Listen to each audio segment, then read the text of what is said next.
She's a native to St. Petersburg. She's a grandma. She's got 3 adult children and 2 grandchildren. She served on many committees in the community, social or civic. And she volunteered for over 13 years to speak to the youth in the school system about health education and making positive choices. So please, with a warm welcome, welcome Ms. Rene Flowers to the podium.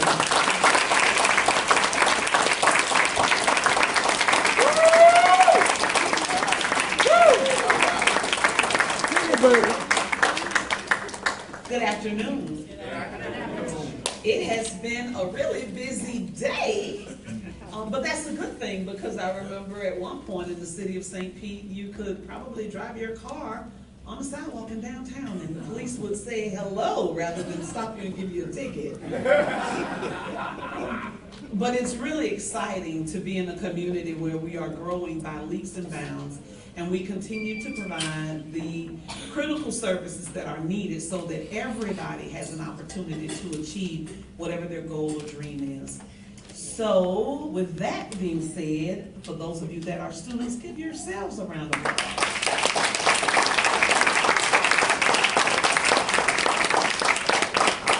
He probably will be introduced later, but I just want to most certainly honor somebody who I consider a friend of mine.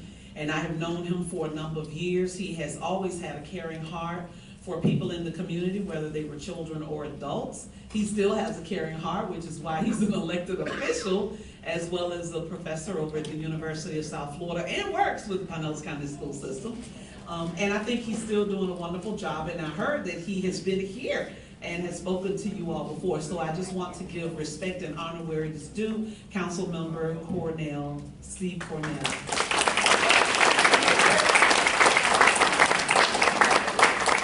Thank you so much for those wonderful drums. You know, they say drums usher in the spirit, and it most certainly acknowledges our elders.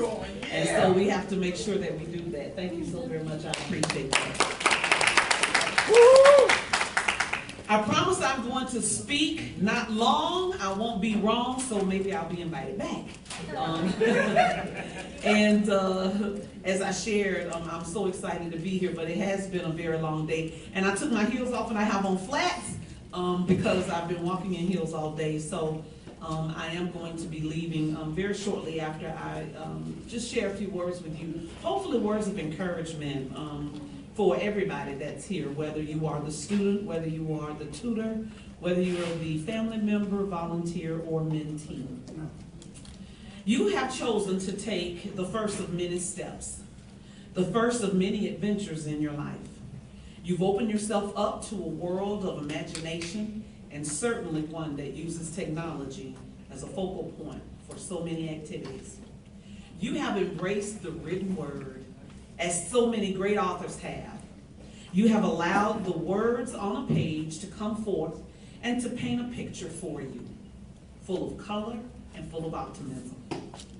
It is my understanding that some of you are here because you desire to ascertain your GED, and I saw some of you raise your hands, and I am proud of you. This is just one of many steps to reaching that goal. Others are here because they are oh so special. You are special because you may learn in a different way. You're special because it may take you just a little bit longer to get it, but eventually you do. You keep trying. You keep on pushing until it all makes sense. Some of you are here because you have been diagnosed as what they call an ESC student. Now, I'm not a lover of candles and putting labels on people, but today I'm going to give you a new definition for ESC, and it's going to be exceptional students are engaged. You see, it is so easy to give up and walk away, but you've chosen not to do that. You chose to climb the highest mountains that are placed before you and to put your flag on top of your very own Mount Everest. You've claimed your rightful place among the elite. Yes, I said elite because you are. The word opens up for you when you can read. Literary scholars were not without their own faults.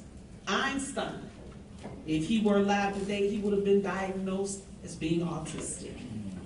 The great writer and poet laureate, Maya Angelou, would be diagnosed as a person with an emotional behavior disorder. You see, she was quite the inquisitive, busybody person, always getting into something, but always finding her strength and always asking why. You have not only asked why, but you have demanded your place in this world by saying, why not? With the help of your tutors and teachers and family members and friends, I hear that you prepared some essays. For some of you, this may be the very first time that you have attempted at putting your words and your thoughts down on paper so that those words and those thoughts speak to who you are. It signifies your character, a can-do spirit, and an I won't give up mentality. Ann Palmer expressed in my invitation that this was an annual affair for the literacy students, an event to celebrate your success during the year. I want you to elevate that up just a notch. This is an event for you and your family members and friends to celebrate every second, every minute, every hour, every day, and every week of the year. No one can take that away from you. No one can move this moment. You cannot be demeaned. You cannot be belittled because you have accomplished. So this is your moment. This is your time to shine, as the lady says on Bring It. This is your announcement to the world that expresses and proclaims who you are within ear's reach of all who will listen. You are a voice in this world. And by putting those words on paper, you will no longer be silenced. There's a young lady who I've come to know through words because she writes inspirational thoughts all the time. And I have noticed that everything that she writes in her thoughts or for her deeds for the day, they're always something that move you to the next level. Her name is Arti Karana, and she's a young lady that was born in 1978. I believe that she was a jewel before her own time because she did not realize the gift that she had in sharing her words. Remember that we all have gifts that spring deep from within. And as a result, I want to share just one of her promising thoughts that I feel really expresses why we are here today. She says that life is a constant struggle. There are moments of happiness and there are moments of sadness. There are moments of laughter and there are moments of tears. How many have cried trying to get through your stuff? Woo!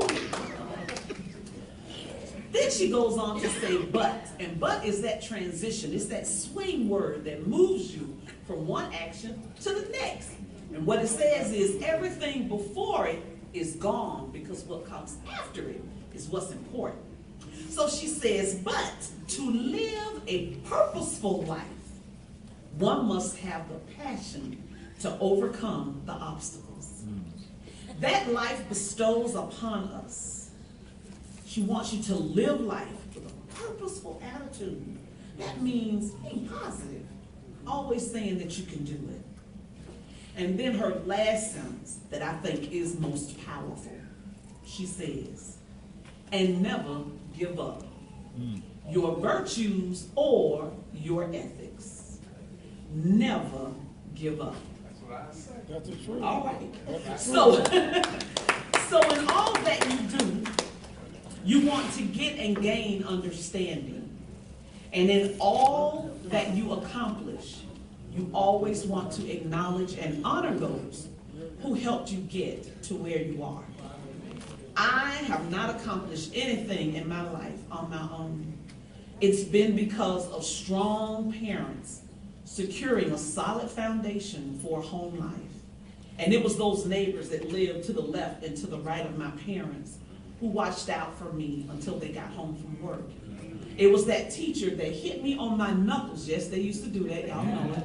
But it was that teacher, Miss Jameson, that hit me on my knuckles in first grade when you had that list of 100 words to read, and if you mispronounced a word, you got a tap. It was the teacher that said, not only am I going to make you stay after school, I'm going to take you home, not call your home. I'm going to take you home to make sure that your parents know why you had to stay after school. It was the teacher in school who wouldn't let me take that easy course because I wanted to hang out with my friends. And I'm talking about me. But they made me take the hard courses. They challenged me because they knew that I had it in me to do it. It was that professor who I tried to get to withdraw me from a class, and I didn't know that he conjured up with my mom so that he would not withdraw me, nor would she give me permission to do so. It was the first interview I ever went on for a job working in this very hospital when I got out of college. And someone seeing in me a little something, a little shine, a little light that said, she has greatness in her. And it was all the people that came after that went to that ballot box and voted for me when I became a city council member, having never held an elected office. And it's all the people who voted for me so that I could stand up for education for everybody. And it doesn't matter if you are a child who's learning. It doesn't matter if you are an adult who's learning. What matters is that you're learning. And that is what is important. Right.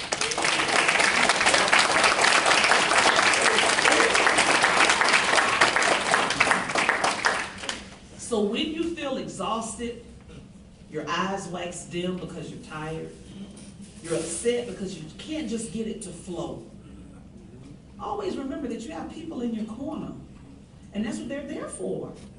You pick up the phone and you call them and say, I just need to vent. I just need somebody to talk to for a moment.